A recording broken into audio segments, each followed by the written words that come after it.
تازه خبر: زلمی خلیلزاد دوحې تړون پټ ضمایم هم لري.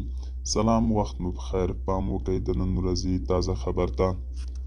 د افغانستان د سولې لپاره د امریکا پخوانی ځانګړي استازي ډاکټر زلمی خلیلزاد پر افغانستان د طالبانو د واکمنۍ 3 کلونو پوره کېدو په مناسبت ټولو نیوز سره په ځانګړي مرکه کې ومنله چې دوحې تړون پټ ضمایم هم لري.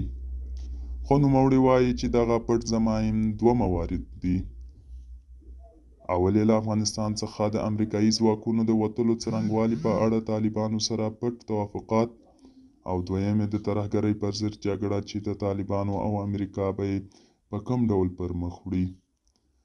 ترهګرۍ ضد جګړې په برخه کې د امریکا تقاضا وه چې څه ډول ترسره شي او طالبان یې باید څه ډول ترسره کړي.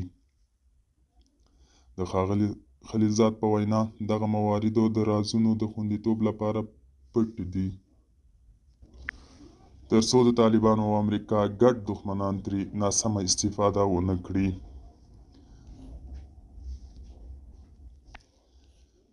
ښاغلی خلیلزاد وایي له افغانستان څخه امریکا ځکه ووتله چې افغانستان د امریکا لپاره مهم نه و. هلته د اوکراین مسله، چین سره د رقابت او مسایل موجود وو. خو اوس هم له طالبانو سره د امریکا اړیکې شته دي او وخت ناوخت پر مسایلو خبرې کیږي.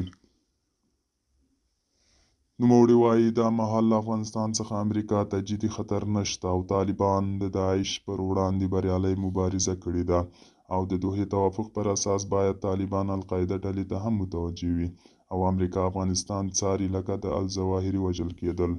په ورته مهال نوموړي وایي طالبان باید د سرپرست پر ځای د یو دایمي حکومت رامنځته کېدو او یو داسې اساسي قانون جوړولو لپاره تیاری ونیسي چې په هغه کې غیر طالب افغانان هم ونډه ولري، او له هغه پرته ځانځاني چې د ښاغلي خلیلزاد په وینا د پخواني حکومت له سرنوشت سره مخ کولی شي. دوستانو، دا و د نن ورځې چمتو کلی خبر. تر بیا مو په الله سپارم. ښې چارې